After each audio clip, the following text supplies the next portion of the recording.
한번 저를 따라 하십시다. 예수님의 양식. 여러분의 양식 되시기를 바랍니다. 이것이 오늘 말씀 핵심입니다. 이미 다 들으셨기 때문에 돌아가셔도 됩니다. 예수님의 양식이 나의 양식이 되면 그는 진정한 전도자가 되는 것입니다. 계속 우리가 지금 요한복음 3장 4장 보고 있는데요, 예수님이 갈릴리로 전도여행을 가시려다가 잠시 사마리아 지역에 들리셨는데, 이는 어떤 사마리아 여인을 전도하기 위함이었습니다. 그런데 그게 다가 아니었습니다. 예수님 머릿속에는 그것만 있는 게 아니었죠. 결국 나중에 그 전도의 열매를 보면요, 손가락질을 받고 남의 눈을 피하면서 살아가던 한 여인을 통해 사마리아의 한 동네가 완전히 복음화가 되어지는데, 결국 그 여인은 그 지역 복음화를 위한 절대문이 되었던 것입니다. 이것은 마치 예루살렘 복음화를 위해 성전 미문에 앉아있는 안전뱅이가 절대문이 된 것과 같은 말입니다. 오늘 본문 28절과 29절을 한번 보시면요, 여자가 물동이를 버려두고 동네로 들어가서 사람들에게 이르되, 이제 이미 예수님을 통해 복음을 다 들은 상태죠. 내가 행한 모든 일을 내게 말한 사람을 와서 보라, 이는 그리스도가 아니냐 하니, 39절, 여자의 말이 내가 행한 모든 것을 그가 내게 말하였다 증언하므로 그 동네 중에 많은 사마리아인이 예수를 믿는지라. 참 놀라운 하나님의 역사입니다. 그리스도를 만나게 되자 그 여인은 더 이상 사람들의 눈치를 보지 않고 전도하고 있죠. 또 그리스도를 알게 되면요, 사람들은 그 여인의 말에 귀를 기울이면서 그 여인의 흠 있는 자로 보지 않는 것입니다. 참 복음은 놀라운 것이죠. 이처럼 사람은 하나님을 진짜 발견하게 되면 바라보는 눈과 생각이 바뀌어지는 것입니다. 오늘 예배를 통해 여러분이 성삼위 하나님 발견하시기 바랍니다.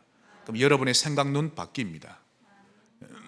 그런데 여기서 예수님이 전도하셨던 모습을 한번 살펴봐야 되겠는데요, 일단 사마리아 지역 출신이라는 이유만으로도 유대인들은 짐승 취급을 하죠.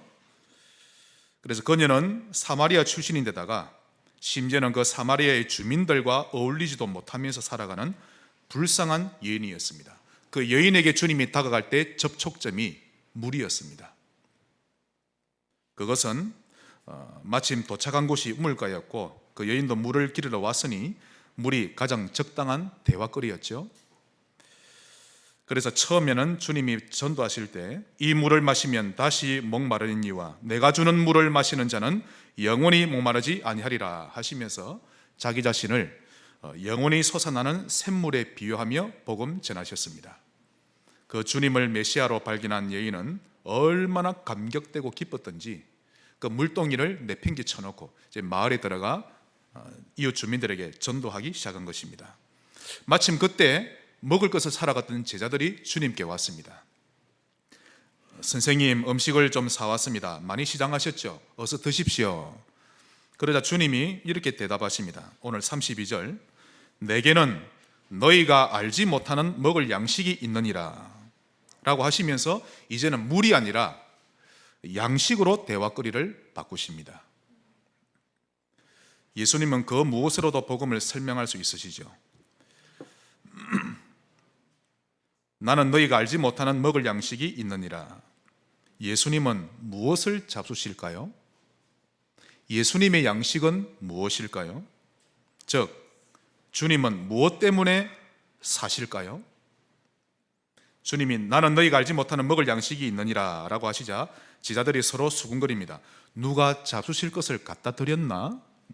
아직 무슨 말인지를 이해를 못하죠. 과연 우리 주님이 드시는 음식이 무엇일까요? 우리 예수님은 무엇으로 힘을 얻고 무엇을 에너지원으로 삼으실까요? 그분의 삶의 목표는 과연 무엇일까요? 오늘 34절에 답을 말씀하셨습니다. 나의 양식은 나를 보내신 이의 뜻을 행하며 그의 일을 온전히 이루는 것이니라 라고 하셨습니다.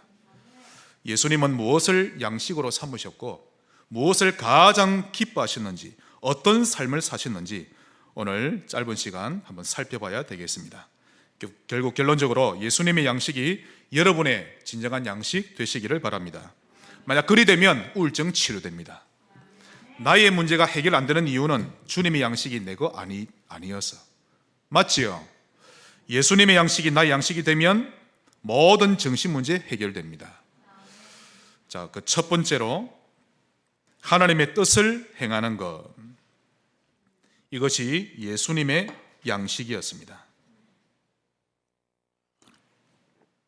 예수님처럼 우리도 밥 먹을 때마다 하나님의 뜻이 무엇일까? 나를 향한 하나님의 뜻이 무엇일까를 생각해 볼 수 있다면 그는 정확한 성령 인도를 받게 됩니다. 상처에 잡힌 사람은 인도를 못 받게 되어 있습니다. 하나님의 뜻이 무엇일까? 이 부분만 생각해도 답을 얻을 수 있죠. 그래서 첫째로 하나님은 누구실까요? 하나님에 대해서 먼저 알아야 합니다. 예수님은 이렇게 말씀하셨습니다. 나의 양식은 나를 보내신 이의 뜻을 행하며, 즉 하나님은 나를 보내신 분입니다. 우리는 우연히 태어난 것이 아니죠. 예를 들면 우리 지정수라는 총각과 이지영이라는 아가씨가 서로 좋아하고 사랑하다 보니 지예찬이라는 아이가 태어난 게 아니라 지예찬은 하나님의 완벽한 계획 가운데서 이 땅에 보내진 것입니다. 일을 행하는 여호와, 그것을 지어 성취하는 여호와이십니다. 그러므로 누가 뭐라 해도 예찬이는 하나님의 뜻을 이루다 갈 것입니다. 누구든지 그러합니다. 그러므로 우리 예찬이는 자신을 이 땅에 보내신 하나님의 뜻을 잘 알아야 하죠. 가장 우선적으로 알아야 하는 것입니다. 그러면 두 번째로 이 하나님의 뜻은 무엇일까요? 사람을 살리는 것입니다. 한번 따라합시다. 사람을 살리는 것. 이 방향에 여러분의 삶을 맞추면 성령인도 받습니다. 디모데전서 2장 4절, 하나님은 모든 사람이 구원을 받으며 진리를 아는 데 이르기를 원하시느니라. 여기서 모든 사람이라고 표현한 데에는 복음화라는 의미가 들어 있습니다. 즉 우리 가문의 친척들 모두가 복음 듣기를 바라시고 구미시의 모든 사람들이 한 번이라도 복음 듣기를 바라십니다. 여러분이 일하는 현장에 관계된 사람들이 한 번은 복음 듣기를 원하시는 거죠. 요한복음 6장 40절에 내 아버지의 뜻은 아들을 보고 믿는 자마다 영생을 얻는 이것이니 마지막 날에 내가 이를 다시 살리리라. 오늘 본문에는 나의 양식은 하나님의 뜻을 이루는 것이니라 이렇게 말씀하시고는 이어서 35절에 너희는 넉 달이 지나야, 유대인들은 4월과 5월 사이에 보리를 추수합니다. 그러면 이때쯤에는 한 지금 달력으로 12월 1일쯤 됐겠죠. 너희는 넉 달이 지나야 추수할 때가 이르겠다 하지 아니하느냐. 그러나 나는 너희에게 이르노니 너희 눈을 들어 밭을 보라. 희어져 추수할 때가 되었느니라. 지금 예수님은 보리밭을 이야기하시는 게 아니라 사마리아 땅을 이야기하시는 겁니다. 유대인들은 상종하지도 않지, 부정하다 여기지. 내가 볼 때는 구원받을 갈급한 사람이 천지에 널려 있는데 너희들의 관심은 딴 데 있구나라는 말씀입니다. 우리 주님의 눈에는 사마리아 사람들이 오랫동안 사단에게 종노릇하며 그들 영혼이 매우 갈급한 추수할 밭으로 보이신 것입니다. 그냥 직장 다니지 말고 추수할 밭으로 보시기를 바랍니다. 그게 여러분의 양식 되셔야 합니다.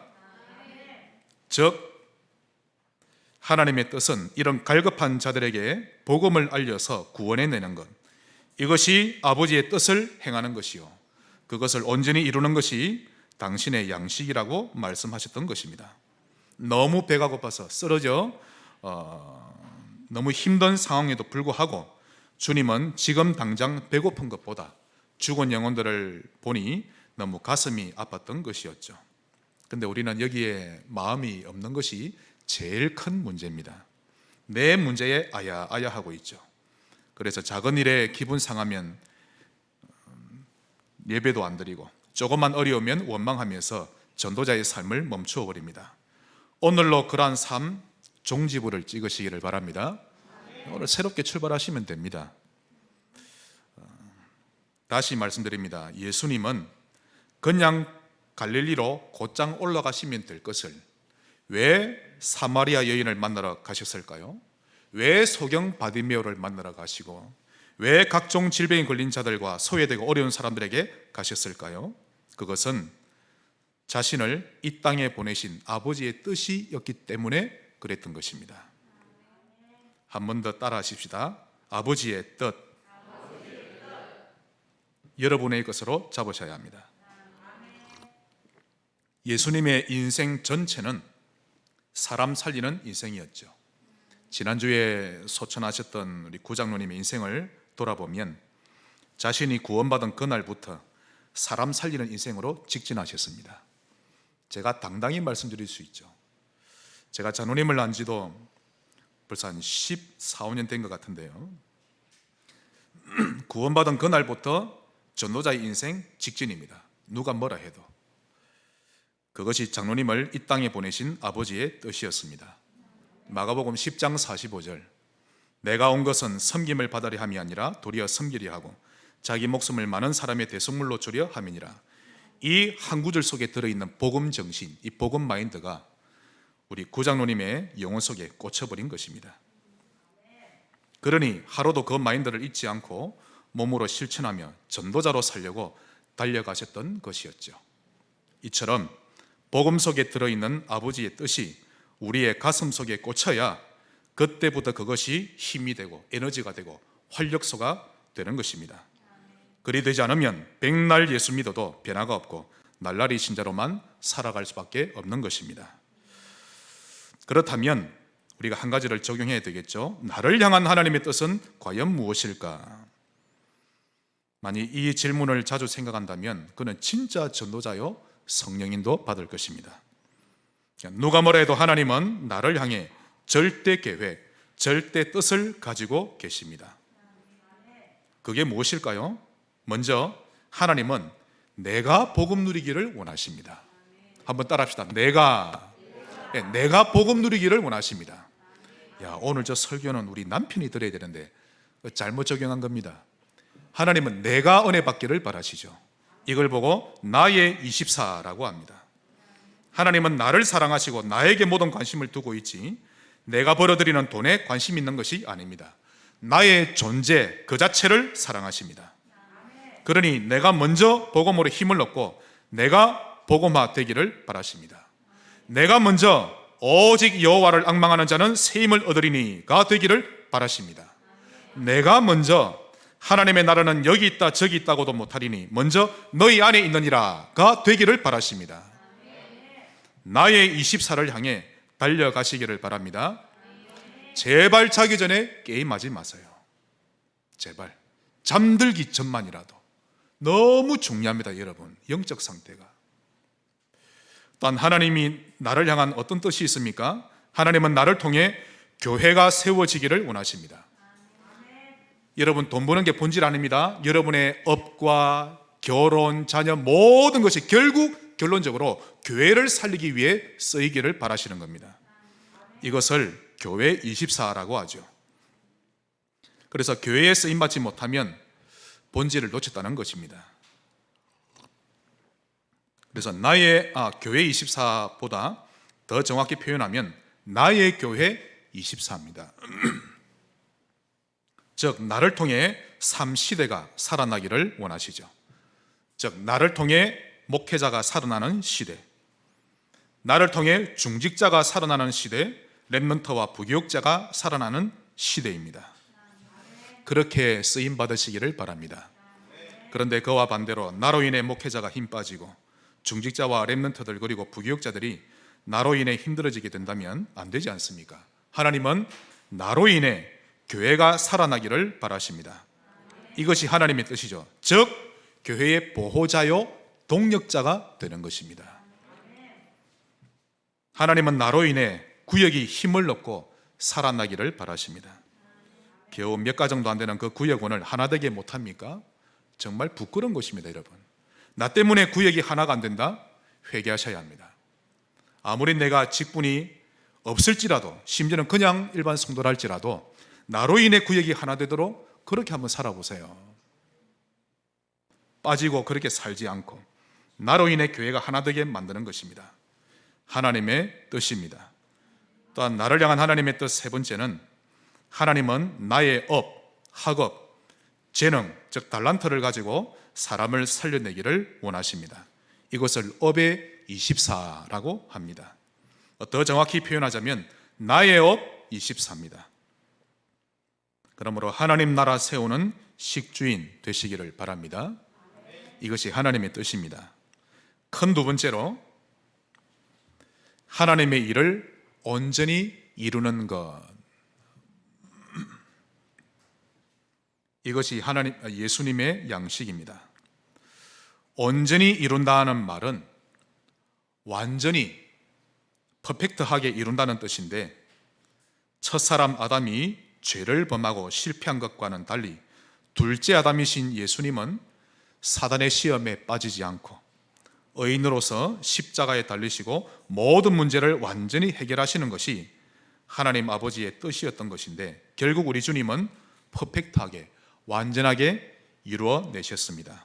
자, 그렇다면 예수님은 과연 하나님의 뜻을 어떻게 완벽히 이루셨는지 살펴보겠습니다.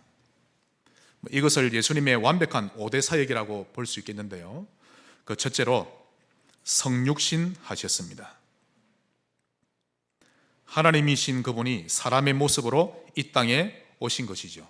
요한복음 1장 14절, 말씀이 육신이 되어 우리 가운데 거하심에. 사도 요한이 이것을 발견한 것인데, 그런 그의 눈이 복이 있는 것입니다.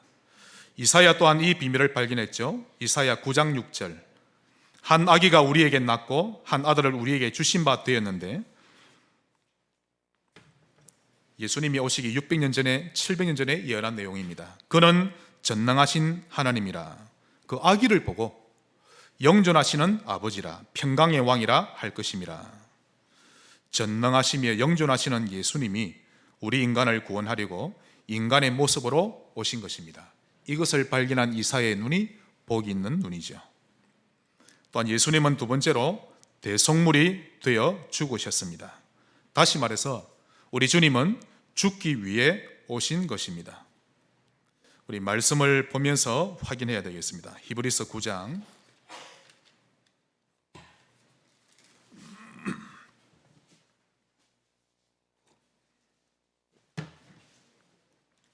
히브리서 9장 22절,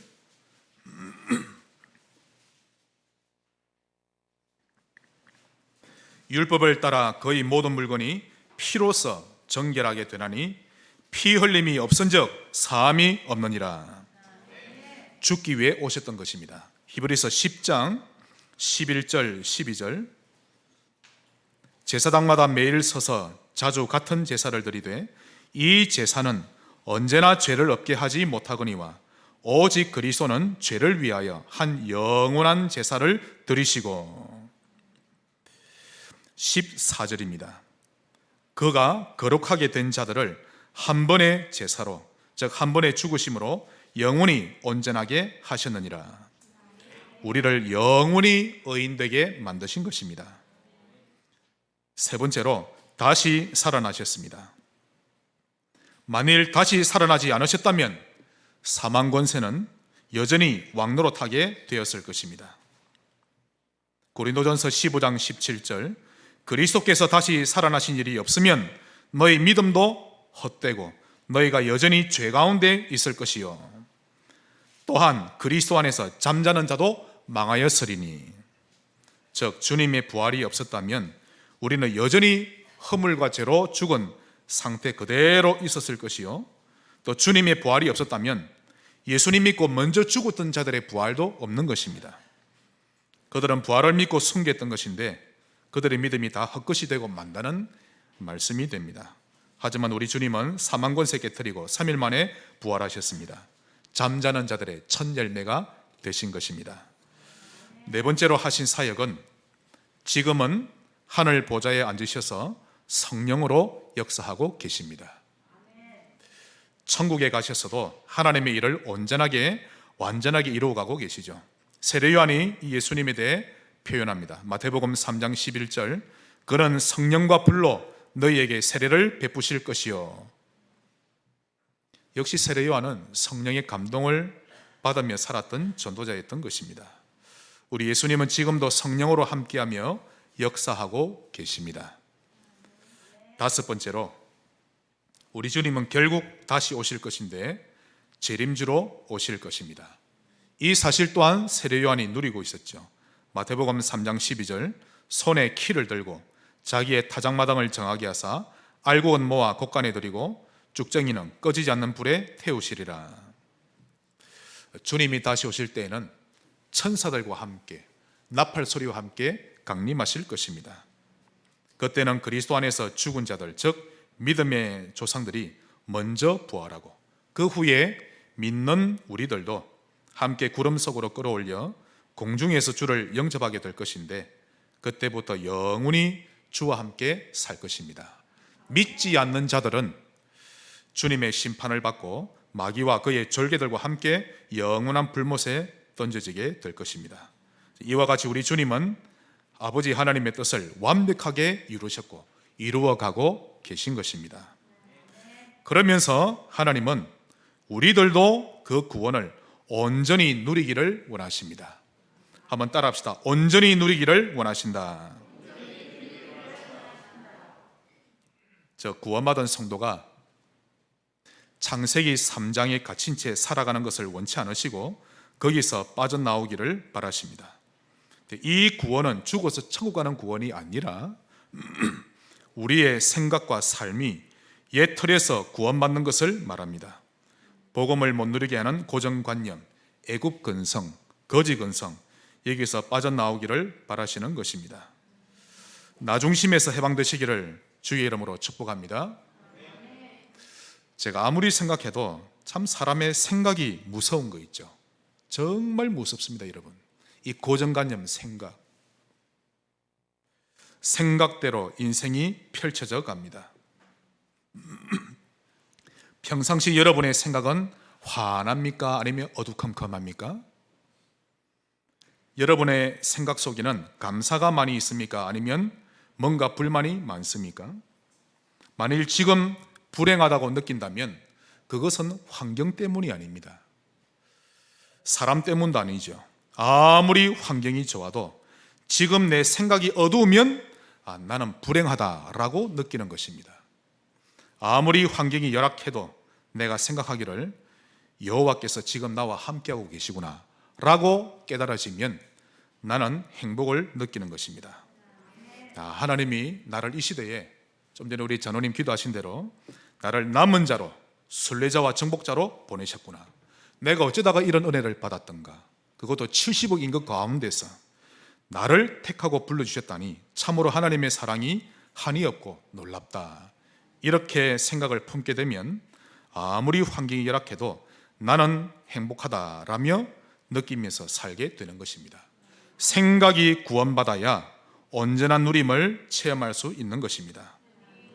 하나님이 이스라엘 백성들을 애굽에서 건져주셨음에도 불구하고 그들은 몸뚱아리는 빠져나왔지만 생각은 못 빠져나오는 거 있죠. 그러니 광야길을 가는 동안 늘 애굽을 그리워하고 애굽에서 먹고 마시던 생활을 떠올리면서 그때와 지금의 삶을 자꾸만 비교하는 것입니다. 장차 정복하게 될 가나안 땅에 대해서는 아예 우리는 정복 불가능하다, 그러면서 정복 자체를 생각하지 않는 것입니다.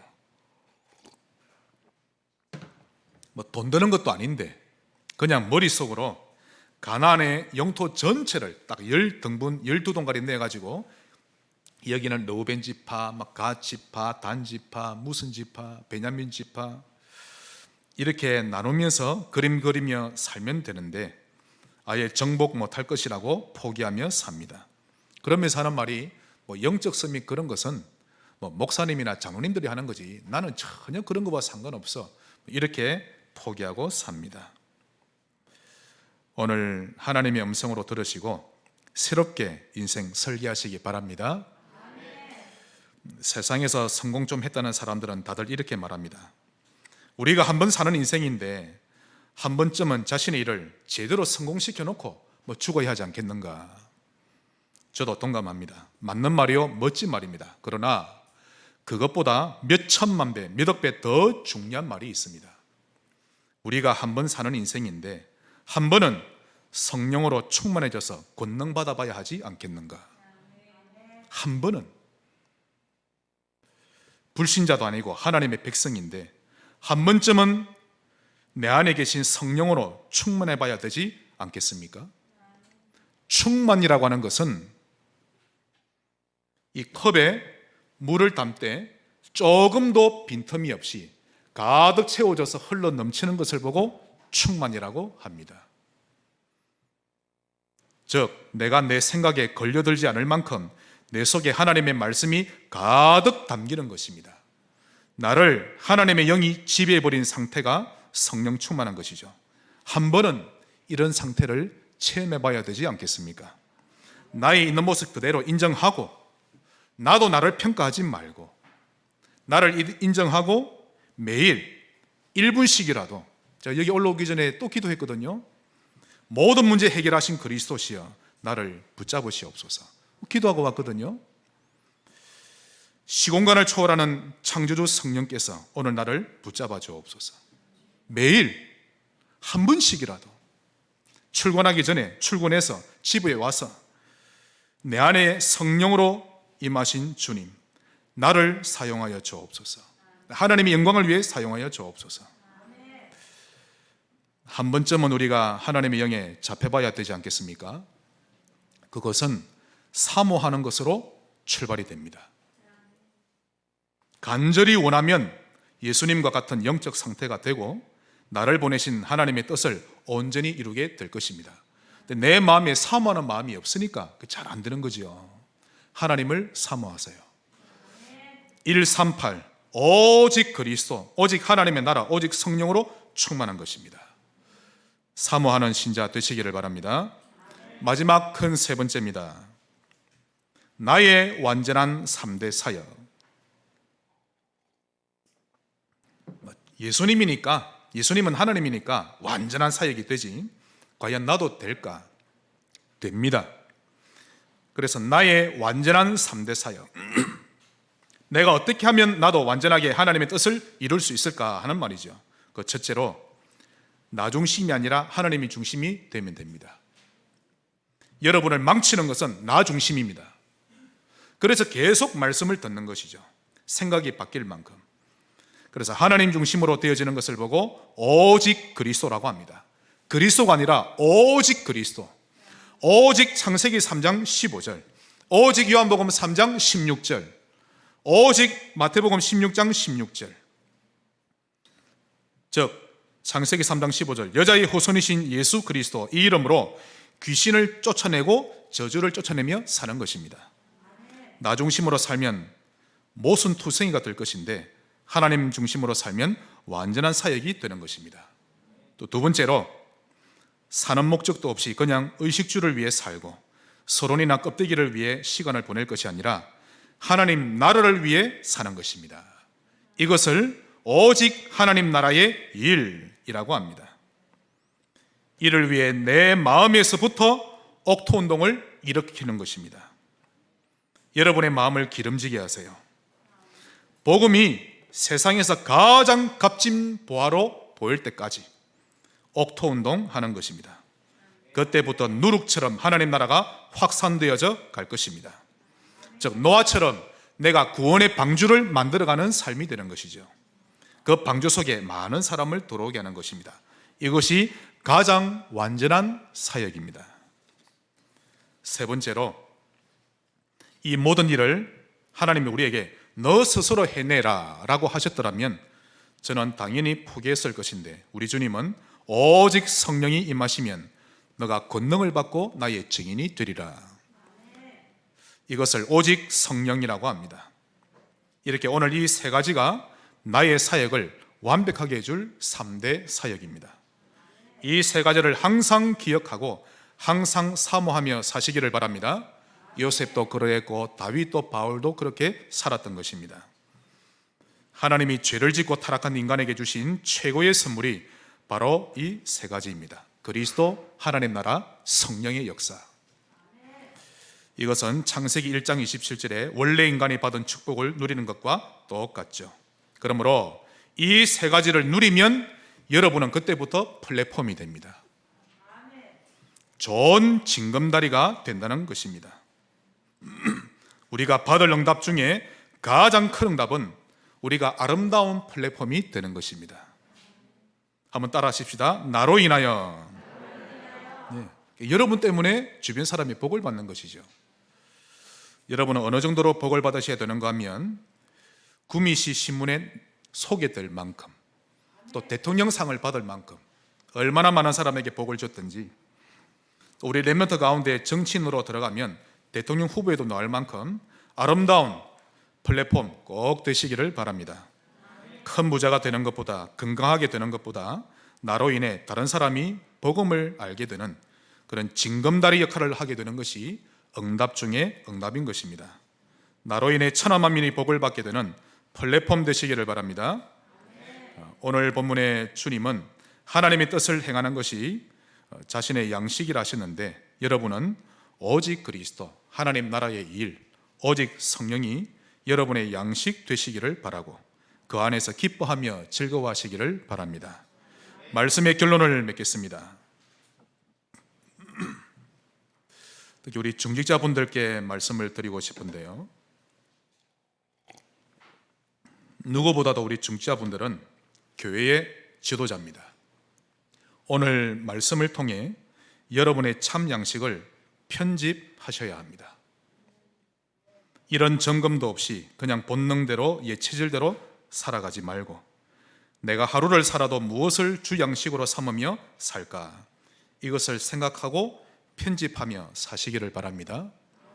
직분은 계급이 아니라 교회를 든든히 세우기 위해, 또 복음화를 위해 하나님이 내려주신 아름다운 선물입니다.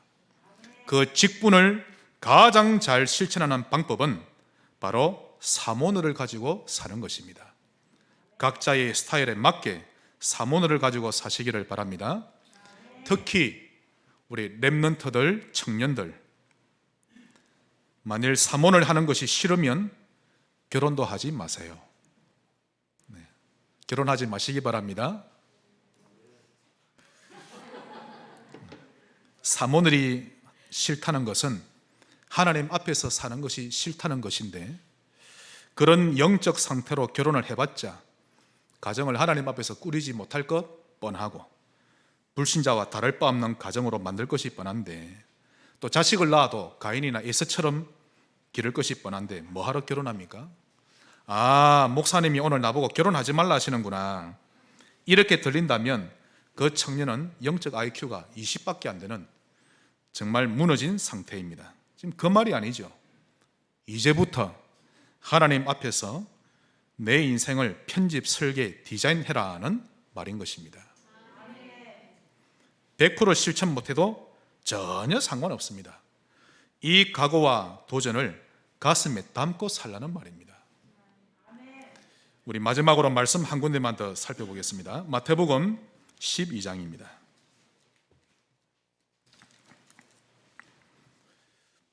항상 예배 때마다 말씀이 다 중요합니다만은 오늘 말씀은 반드시 여러분이 기억하셔야 하고 평생의 이정표로 절대 캐논으로 잡고 사셔야 합니다. 마태복음 12장 43절로 45절. 그 어느 책에도 기록되지 않은 영적 사실을 주님이 말씀하셨죠. 더러운 사람이 사람의 몸에서 나갔을 때에 물 없는 곳으로 다니며 쉬기를 구하되 쉴 곳을 얻지 못하고 이에 이르되 내가 나왔던 내 집, 즉 이전에 그 사람 몸으로 돌아가리라 하고 와보니 그 집이 비고 청소되고 수리되었거늘, 즉 귀신이 나가고 나니 그 사람이 얼마나 깜짝 놀랐던지, 간만에 정신도 돌아오고 너무 놀랬죠. 얼마나 시급했던지 그때부터 그 사람이 마음을 비우고 종교를 가지고 명상하고 엄청 노력을 했다는 뜻이죠. 그랬더니 이에 가서 저보다 더 악한 귀신 7을 데리고 들어가서 거하니 그 사람의 나중 형편이 전보다 더욱 심하게 되느니라. 여러분 반드시 알아야 할 사실이 있는데요, 사람은 마음을 비우면 절대 안 됩니다. 영적 세계를 모르니 마음을 비우라고 하는데, 사람은 자기 가슴 속에 하나님의 말씀을 담고 있어야 합니다. 그래야 안전이 보장됩니다. 만약 마음을 비우면 이전보다 더 악한 귀신 7이 들어갑니다. 7배나 심해지죠. 그래서 종교인일수록 종교 가운데 기도를 많이 하는 남녀 호랑객교, 또 템플스테이, 그런 거 많이 할수록 정신문제 많이 옵니다. 마음을 비우지 말고 착하게 살려고 노력하지 말고 내 안에 말씀을 담아가야 합니다. 예배를 가장 소중히 여기시기를 바랍니다. 정말 안전이 보장됩니다. 선포된 하나님의 말씀 앞에 아멘하며 순종하시기를 바랍니다. 결혼이 중요한 게 아니고 돈을 버는 것이 우선순위가 아니라 하나님 앞에서 사는 것이 중요합니다. 그런데 하나님 앞에서 산다고 하면서 말씀 없이 산다? 무슨 그런 원리가 다 있습니까? 하나님께 쓰임받기를 원한다고 하면서 기도의 리듬이 없다? 여러분, 기도 없으면요, 백날 천날 고민해도 하나님 앞에 서지 못하고 해결받지 못합니다. 하나님 앞에 서세요. 1분만이라도 내 중심을 내려놓고 하나님 아버지하고 하나님 앞에 서는 것입니다. 우리 청년들은 잘 기억해야 합니다. 예배에 성공 못하는 사람과는 결혼하지 마세요. 아시겠지요? 네. 결혼이 무슨 구제사업 하는 것도 아니고 차라리 혼자 살지. 결혼은 봉사활동이 아닙니다. 마음이 땡긴다고 금세 사랑에 빠지고, 그걸 뭐 금사빠라고 하는데, 사랑에 빠지면 그러다 후딱 결혼해버리고, 그러지 말고 평상시 예수님처럼 올바른 양식을 먹고 사셔야 합니다. 그리하면 하나님이 아름다운 만남을 주실 것입니다. 그러므로 우리 모든 청년들은 제단 생활, 헌금 생활, 승리하는 사람과 결혼하세요. 하나님 앞에 마음을 들으시길 바랍니다. 우리 모든 성도님들은 예수님의 양식을 나의 양식으로 삼는 그런 인생 되시기를 주 예수 이름으로 축복합니다. 하나님께 감사드립니다. 오직 그리스도, 하나님의 나라, 오직 성령을 나의 양식으로 삼게 하옵소서. 예수님 이름으로 기도합니다. 아멘.